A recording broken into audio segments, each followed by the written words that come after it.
direktur saya untuk penguatan HAM, Pak Osbin dari direktur pelayanan,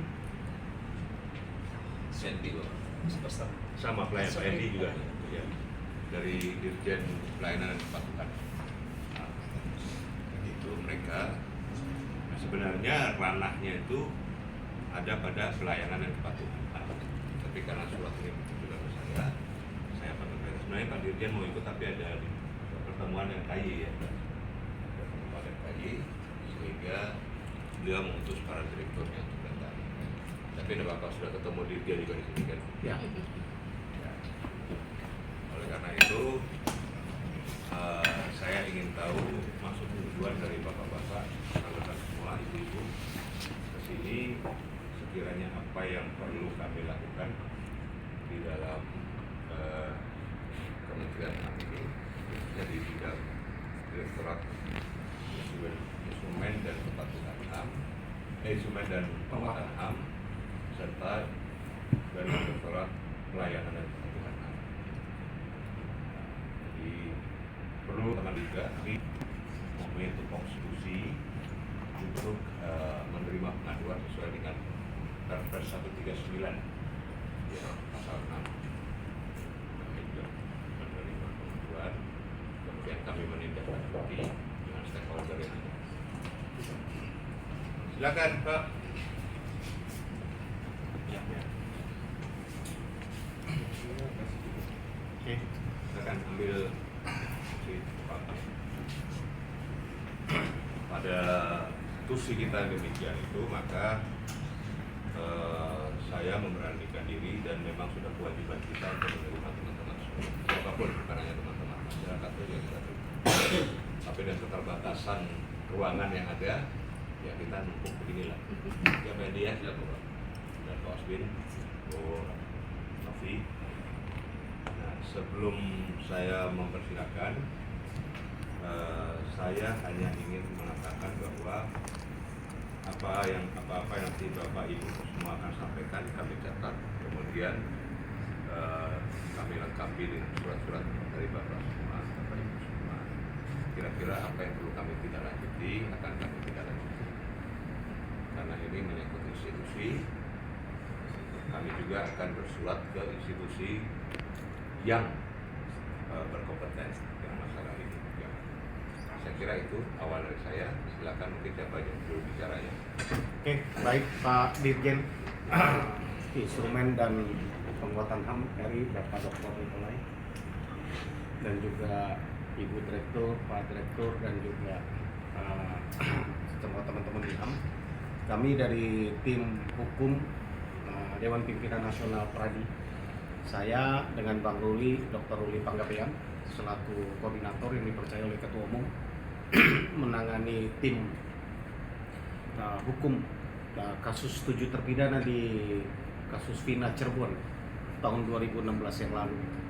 Pak Dirjen, sebagaimana yang sudah kita tahu bahwa banyak faktor atau banyak fakta terungkap selama persidangan PK di Cirebon ya tahun 2024 yang lalu, yang sama-sama kita tahu, tapi secara hukum walaupun itu menyakitkan, kita harus menempuh, harus menerima bahwa putusan Mahkamah Agung tidak mengabulkan PK yang kami ajukan waktu tahun 2024 yang lalu.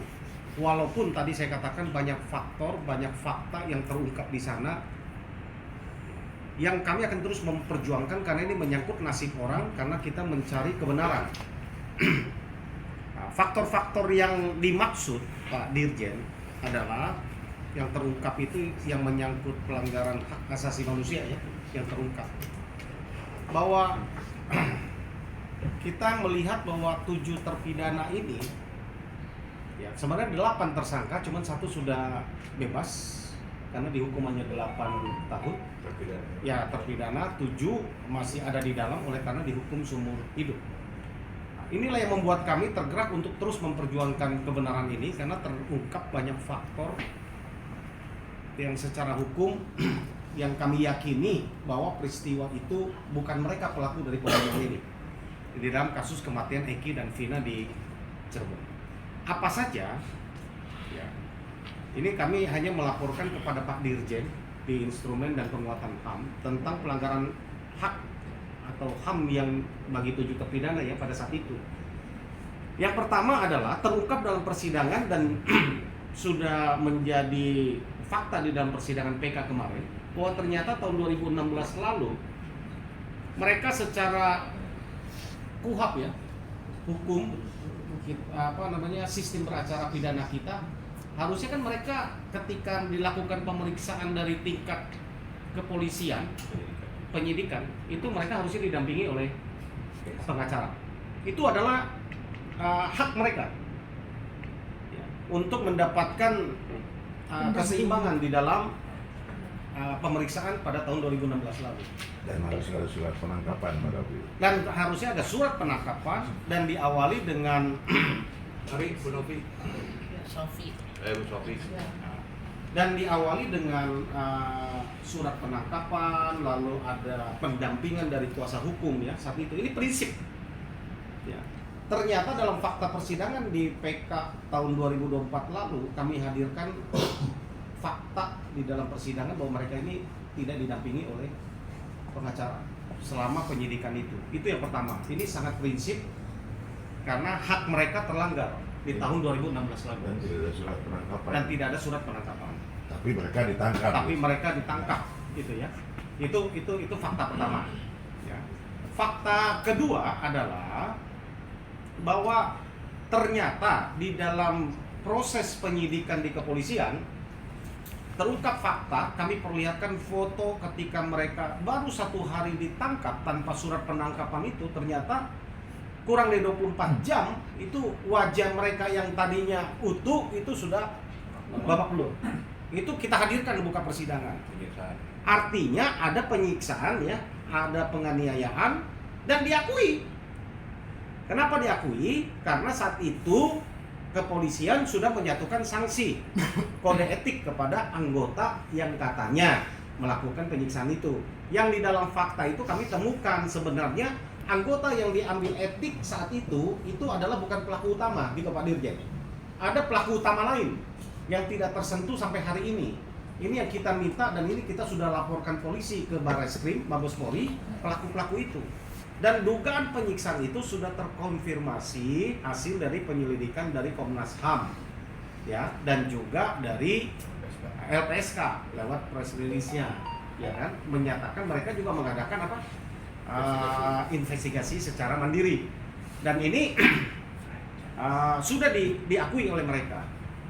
Pertanyaan kami bahwa di dalam ketika keterangan itu didapatkan dari hasil suatu penyiksaan ya kan, ditabrakkan dengan HAM ya, saya pikir kan itu sesuatu yang tidak benar, apalagi secara KUHP itu tidak dibenarkan ya, bahwa ketika penyidik dalam melakukan penyidikan saja, pertanyaan pertama adalah apakah saudara sehat secara jasmani dan rohani, apakah saudara tertekan, terpaksa di dalam memberikan keterangan.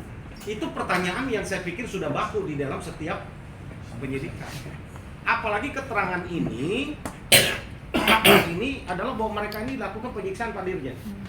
Ya, ini bukan dugaan lagi karena ini sudah ada sidang etiknya, sudah ada putusan etiknya terhadap beberapa anggota, tetapi kami melihat tidak menyentuh kepada aktor utama dari dugaan penyiksaan itu.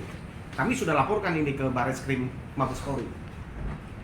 Itu fakta kedua, bahwa keterangannya akhirnya di dalam fakta sidang PK tahun 2016 lalu Pak Dirjen, mereka ini menyatakan bahwa akhirnya terpaksa mengakui bahwa mereka melakukan pembunuhan, padahal mereka itu tidak melakukan pembunuhan itu, dan banyak fakta yang mendukung pernyataan mereka bukan pelaku dari pembunuhan itu ya. Nah, itu yang kami mau hadirkan, bahwa kami sudah hadirkan itu di sidang PK, bahwa banyak fakta yang kami hadirkan bahwa mereka bukan pelaku dari pembunuhan itu. Itu yang kedua Pak Dirjen ya, tentang pelanggaran HAM, duga adanya penyiksaan tadi. Kemudian yang ketiga, kita datang ini kepada Komnas HAM, Kementerian HAM dan kepada Pak Dirjen, ya, Instrumen dan Penguatan HAM untuk memohon bantuan dan perlindungan terhadap hak asasi mereka. Hukum ini kan harusnya bagi yang bersalah. Tapi kalau mereka tidak melakukan dan bukan mereka pelakunya, terus mereka ada di dalam penjara, ini kan satu pelanggaran HAM yang menurut saya sangat luar biasa. Ya. Kemudian yang ketiga, bahwa selain bahwa mereka disiksa, tidak didampingi oleh PH, pengacara, dikencingin gitu. ya, Yang dugaan penyiksaan ini sungguh kejam. Dari yang terungkap ya, ini sungguh kejam. Ya, ada pengancaman di situ, ada penyiksaan yang di luar batas kemanusiaan, Pak Dirjen. Ini patut untuk kita selidiki, gitu kan? Ini patut dari Kementerian HAM, Pak Dirjen bisa melakukan penyidikan independen ini untuk cepat membantu mereka. Ya. Termasuk penembakan, ditembak. Termasuk ada dugaan penembakan kepada salah satu terpidana yang satu ini sampai hari ini. Itu Sudirman ya, itu mengalami luka permanen di punggung, cacat ya. Itu sudah ditunjukkan di persidangan PK ya yang lalu, gitu kan. Atas pelanggaran dua prinsip tersebut ya, sehingga mereka terpaksa melakukan atau mengakui ya tindakan yang mereka lakukan. Ya menurut kami secara hukum kan tidak dibenarkan bahwa mereka dalam keadaan tertekan secara fisik dan psikis lalu membuat satu pernyataan atau membuat satu pengakuan yang saat ini diyakini fakta mengatakan bukan mereka pelakunya.